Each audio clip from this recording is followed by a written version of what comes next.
my god, that ending? The dots are connecting flawlessly. What's even going on? Am I stupid?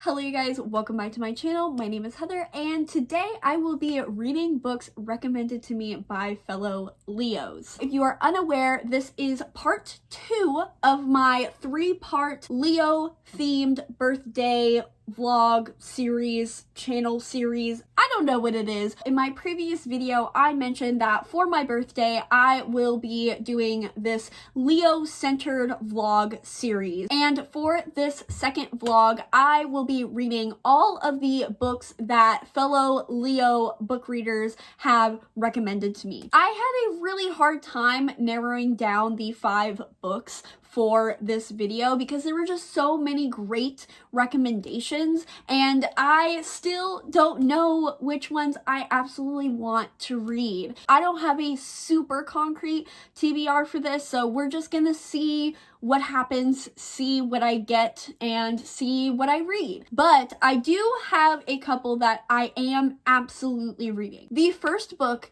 is one that I was overly recommended. Like, I was not expecting to get the same book recommended to me, let alone the same book recommended to me. I think it was 4 or 5 times. And that book was Vicious by Ve Schwab. I've been wanting to read a Ve Schwab book for so long. This is gonna be happening, which I'm really excited for. I think I'm absolutely going to love this book. I'm very excited that so many people recommended this to me because it's definitely one that I am thrilled to read. The next one I know I will be reading is With the Fire on High by Elizabeth Acevedo. This one was recommended to me, I think, once. People were more inclined to recommend The Poet X, and I am totally willing to read The Poet X as well. I just feel like With the Fire on High, I was a little bit more interested in picking up because I really like food, and I know like the main character is like a chef or wants to be a chef, and I don't know, that just sounds really fun to me. The cover is absolutely stunning. I've always been so captivated by this cover, especially the naked cover. I'm very excited to read this. I just know it is about our main character who is a teen mom. She wants to be a chef. I think she goes on like this European trip with her school. I think it has like a wholesome romance. I just think this is gonna be really cute. And again, like Elizabeth Acevedo was recommended multiple times, I think by about 3 people, so I knew I had to include at least one of her books in this vlog. The next book I'm going to read for this vlog is one that I can't say I'm excited for, but I also am still kind of interested to see how I feel about it, and that is Caraval by Stephanie Garber. This was recommended to me by Carly, who is my best friend on here, and of course I couldn't have a Leo's recommending me books and not include the book that she recommended me. She would literally just cancel me and be so petty about it for the rest of our friendship if I didn't read this book. She's already wanted me to read it. She already wants to know my opinions on all of the ships, so I had to put it on here. I also do kind of think that from what I know about this book, it does seem like a very Leo-esque book. It's very magical, it's very whimsical, it deals with like some kind of competition, I think. I do feel like this is just going to be kind of a fun YA fantasy. Maybe it surprises me, maybe it doesn't. I do really like kind of flowery writing, which I have heard that Stephanie Garber does have, so who knows? Maybe this one will surprise me. Now, this is where the whole concrete TBR gets a little messy. I am not sure what the next 2 books of this video are going to be. I have a ton of recommendations. Maybe I'll run a Twitter poll, maybe I won't, maybe I'll just figure it out as I go.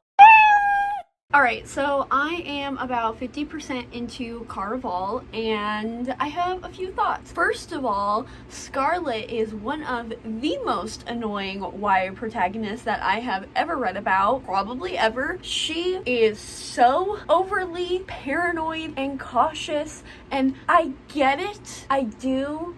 but it's also so annoying that this bitch can't even breathe without her worrying that Miss Rona is in the air. Like, she is just scared of everything, and it's just really, really annoying. Like, a bitch just needs to chill out. I need to send her some lavender essential oils. We need to get her a spa day, something. Also, this book is intense. They fully went the whole physically abusive father route, and wasn't expecting that. Was definitely a lot more intense than I was expecting this little cute little whimsical YA fantasy to be. Also, halfway through, I don't know what the fuck is happening. It's one of those worlds where it's like, oh, everything could be a lie. What's real? I don't know what's real. What's the rules? Like, oh, everything's a mystery. Everything could be fake. Everything could be an illusion.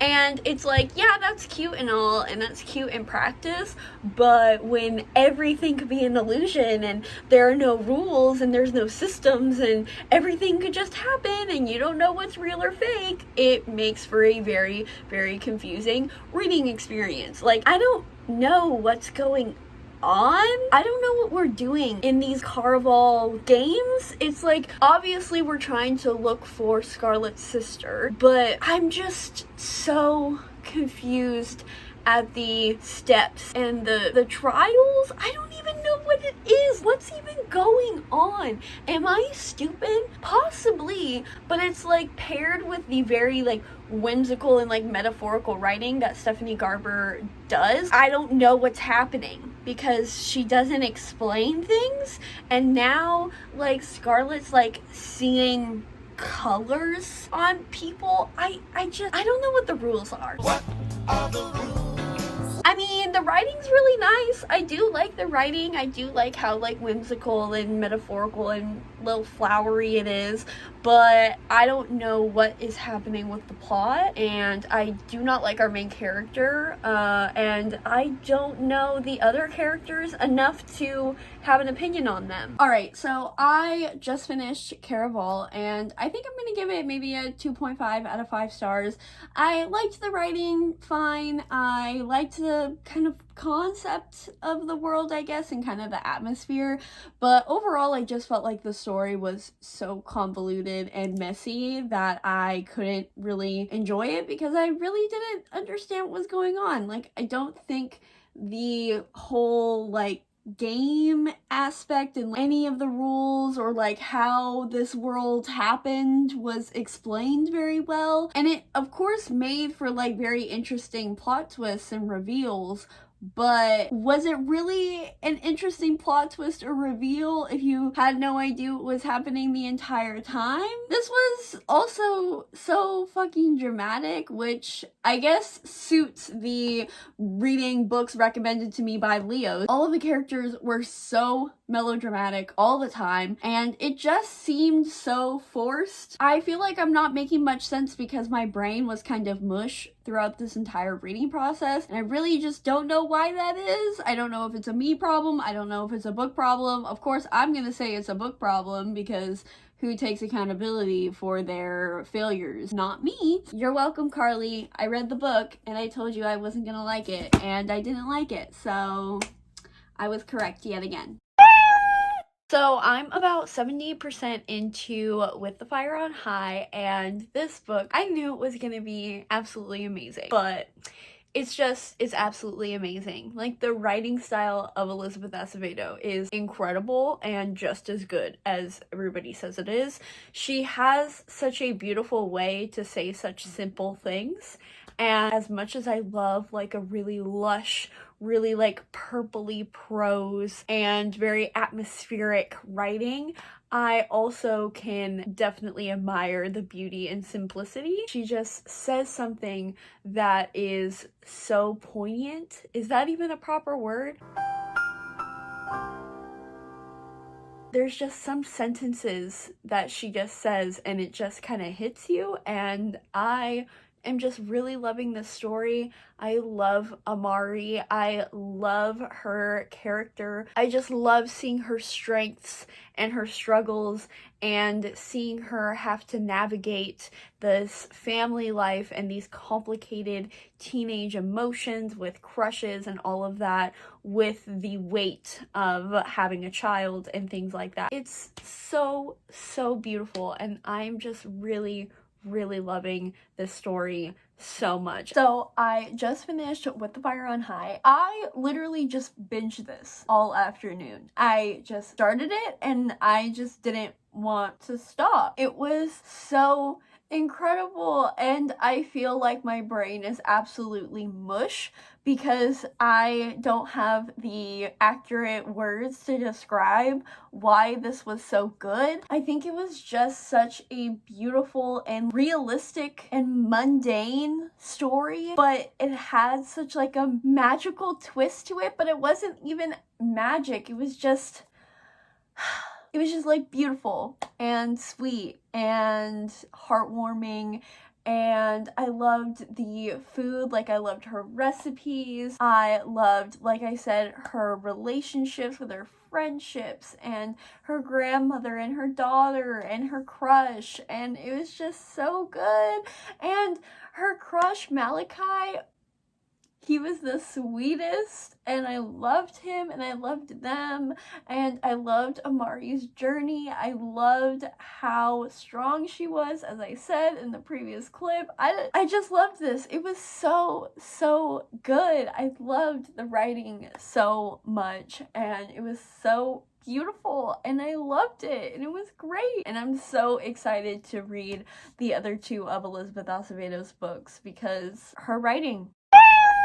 So, I have decided to listen to Female of the Species by Mindy Mcginnis, and wow, am I so thankful that I have. I'm about 30% into this book, and Wow.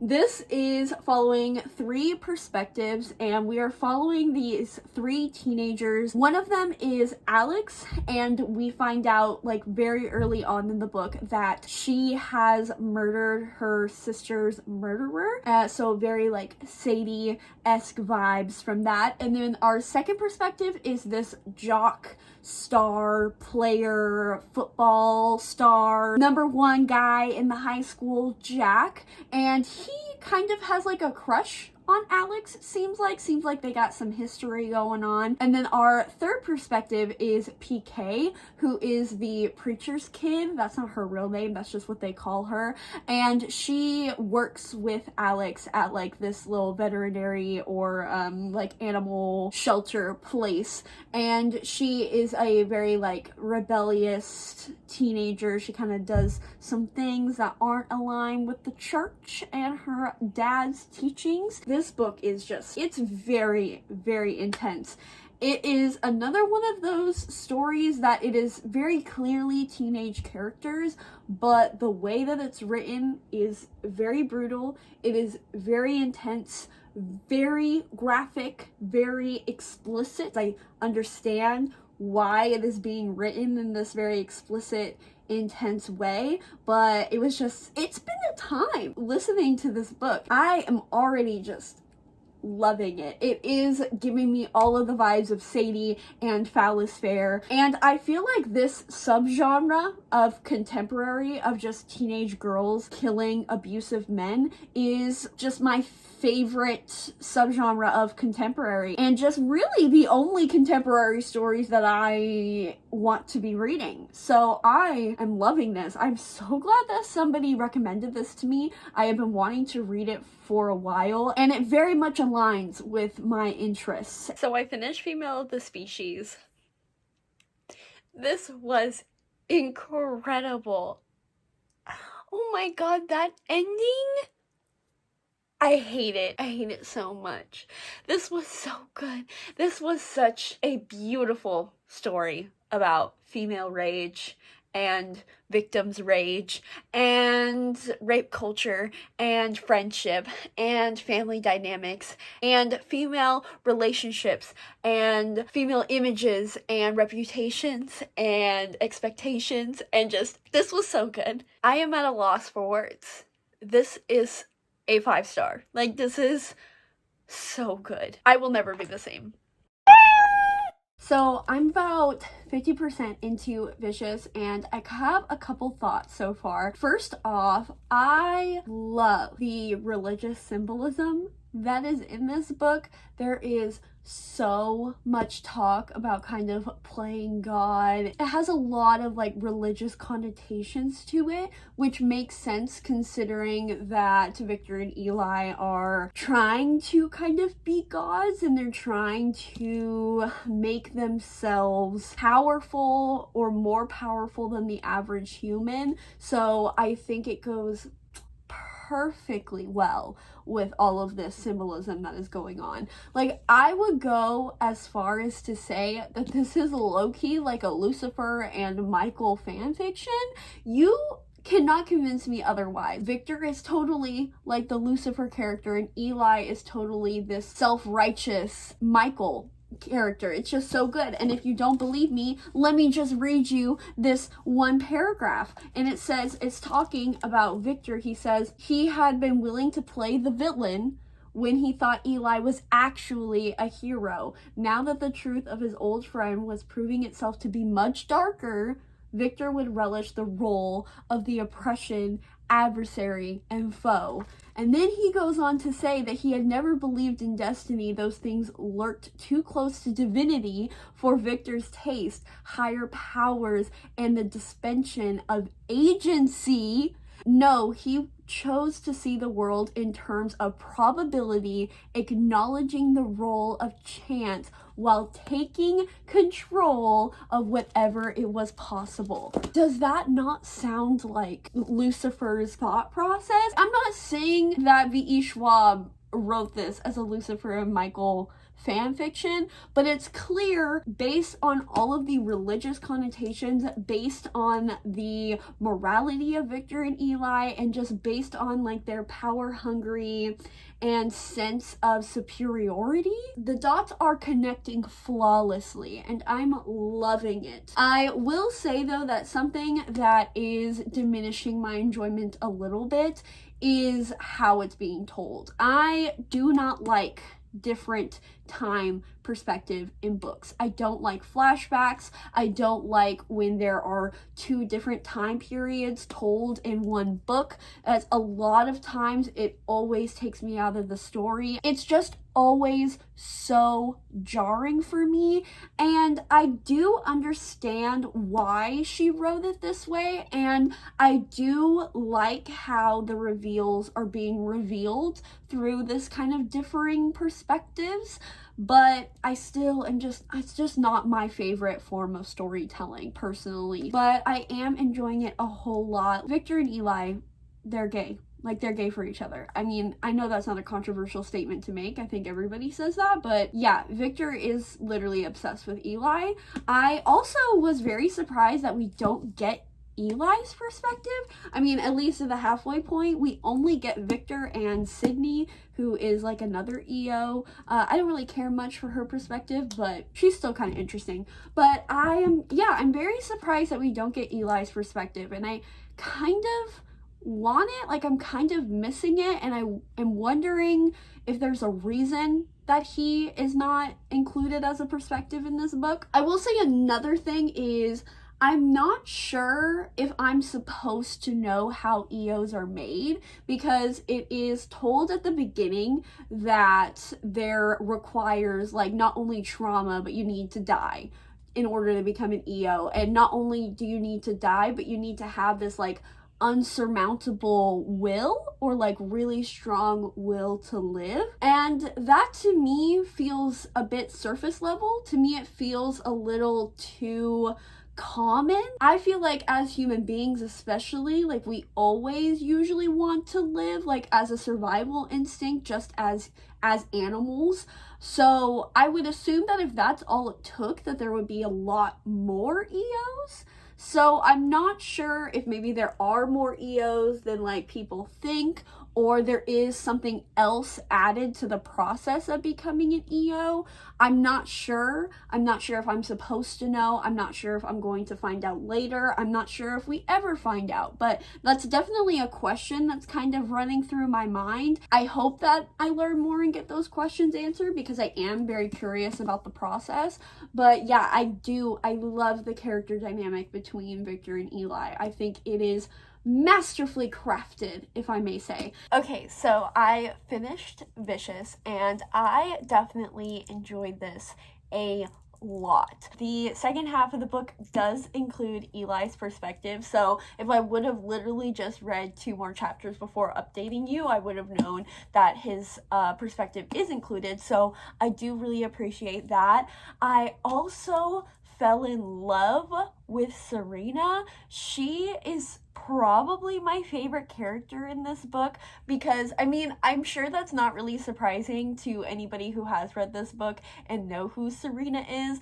I think she just encompasses everything that I love in not only a female character but just characters in general. Like, I just love a femme fatale. She has siren-like abilities, so she's able to like control people with her words. I'm a sucker for that, and so I loved her, and I loved all of the characters in here actually. Like, even Sydney, where I was a little, not necessarily bored with her, but I was just a little like, all right, can we get to like Victor and Eli, you know? But she actually grew on me a lot, and I especially just love her dynamic with Victor and Mitch. Like, Victor and Eli are obviously like gay lovers, but Victor and Mitch are husbands, and Sydney is their adopted daughter, and I love that for them.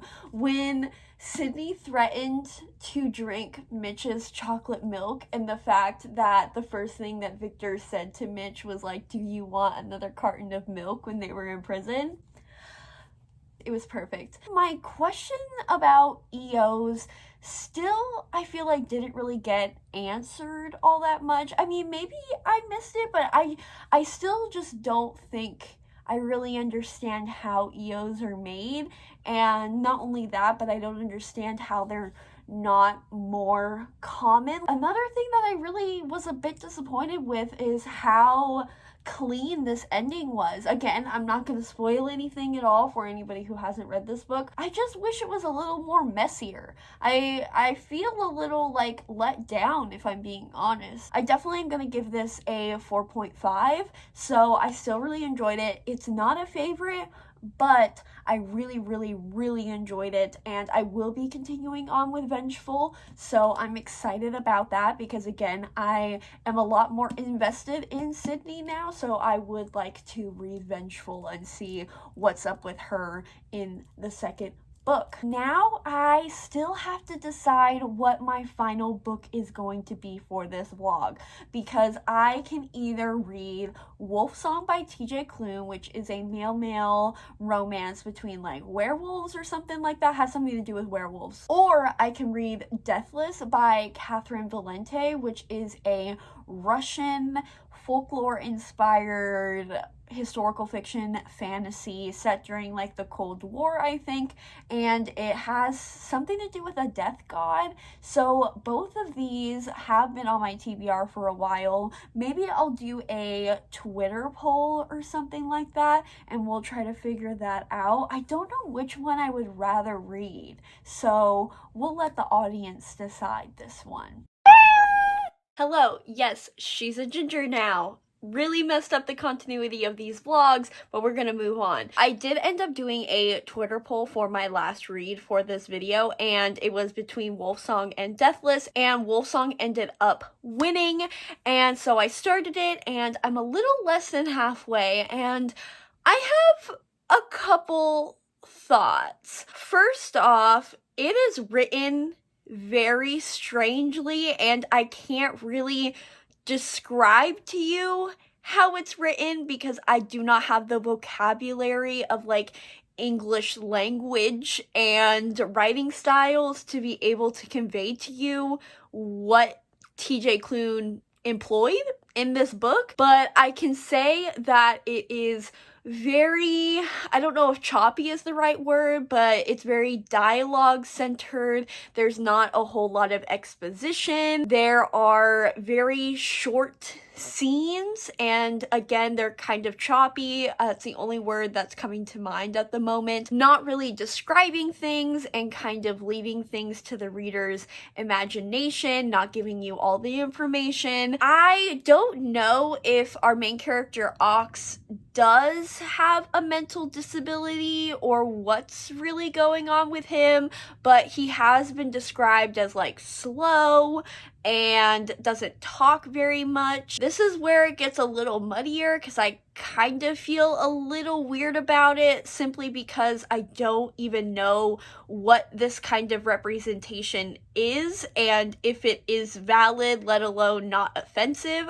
I have absolutely no idea. Another thing that is really making me a little uncomfy is that it is a romance between these two boys, and the younger boy imprints kind of on a 17-year-old as a 10-year-old, and so they have this relationship while he's like 10, 11, and Ox is like 16, 17, and there's a lot of weird like angst between them, and this angst is built upon Ox actually, you know, dating people his age, and like the these family of like werewolves, I don't know if I mentioned, but they're werewolves, is okay with it and is somehow just like acting like this is a normal thing for this very heavily traumatic child to be pining and just investing himself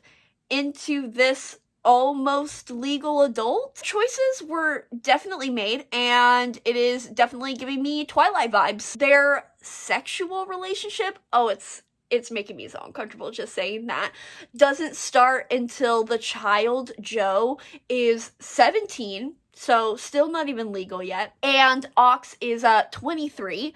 Choices were made in this storytelling narrative, and it's really kind of disappointing a little because I do really like the found family aspect of this book. I think TJ Klune does a really great job at like humor. I really like his humor. I think he is building these character relationships very well. I love how loving everybody is in this family dynamic, but I can't get behind this romance because I'm constantly reminded that a 10-year-old chose this person for themselves at 10 years old and is talking about, oh, I picked you at 10. And that's supposed to be like romantic. And it's just questionable at best. And like, I get it that it's like werewolves, so it's like different, I guess. Oh, I just keep getting reminded of the age and the weirdness of it. It just is making me uncomfortable. And there are so many comments about Ox now being attracted to him all of a sudden. And it's keeps the age of like 17-year-old brother, like, oh, you're attracted to my 17-year-old brother, keeps like ringing in my head, and the characters keep saying that, and I'm just like, if there's an age gap, can we just like not bring it up? Can we just ignore it and not bring it up every 5 seconds? Could you imagine being a 16-year-old and like getting in romantic feelings of intensity with a 10-year-old? Again, it wasn't sexual until he was like 17, and now he was like, oh, he's a man now, he's grown up. That's literally what was on the page. It's just, oh, I don't like it at all. But the feelings were just so incredibly intense and very melodramatic, and it really does feel like Twilight 2.0, and not in a good way. Another thing I do want to mention is there was like a casual mention of biphobia, because Ox is bisexual and he comes out to one of the boys in the werewolf family, and he asks Ox like, oh, do you like girls too? And Ox is like, yeah, and Carter, the guy, says, oh, greedy.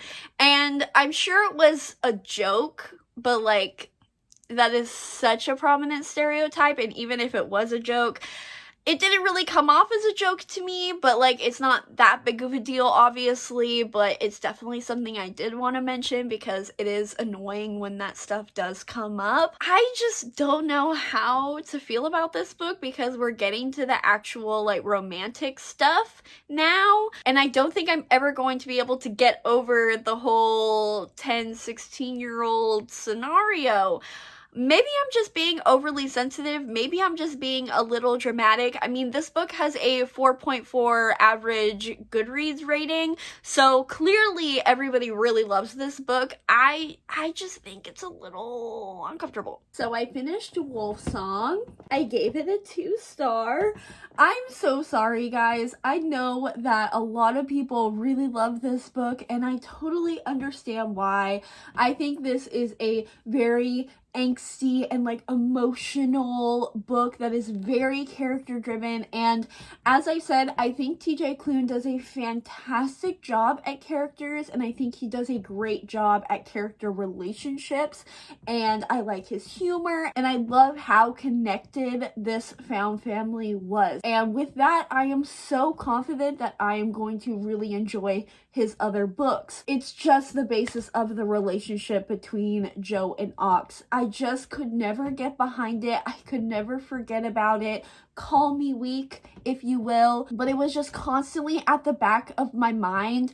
And I also don't feel like their romantic relationship had a ton of development while they were adults. I think a lot of their connection and their bond really just had to do with their friendship as children. And again, it's just always going back to the fact that it was 11, 16-year-old weird in-between romance thing, and there was just a lot of jealousy and weird vibes to it, and I just couldn't get behind their relationship, and thus of course I can't get behind a romance between them. I also just didn't jive with the writing style in general. There was just something about the choppy nature that didn't resonate with me. It was also very long and repetitive. It was the same plots kind of recycled over and over again. And I'm also, to be honest, just not that interested in werewolves, but I really wanted to try this one out because everybody really raves about the relationships in this book, which again, were really great if you can get past the whole child imprinting factor of it. And for me personally, I just couldn't get behind that. I also just think this book is a little too angsty for me. It's just really, really melodramatic for my reading taste personally. I know this is a Leo recommendations video, but I would definitely recommend this to like maybe a Scorpio, but I am just not emotional enough for this book, and I think I'm a little too heartless for it. So it really just did nothing for me in any aspect. But again, I am very excited to continue with TJ Klune's work. I am very excited to read House of the Cerulean Sea. I think I'm gonna like that way more, but this one, it just didn't work for me. With that, I can now conclude this vlog, and we're gonna start with my ranking of all of the books that I read. Overall, this was a very successful video in my opinion. I read a ton of incredible books, and only 2 books I really didn't care for. At the bottom, unfortunately, I am going to put Wolf Song. I really didn't jive with anything about this book besides the potential for me to fall in love with TJ Klune's characters, so for that, that is going to be at the number 5 spot. Then at number 4, I'm going to put Caraval. I really just didn't understand what was happening in this book. I did like the writing style, but other than that, it was a little too confusing for me, and I couldn't get behind it. Now, the top 3 are very, very close. At the number 3 spot, I am going to put Vicious by Be Schwab.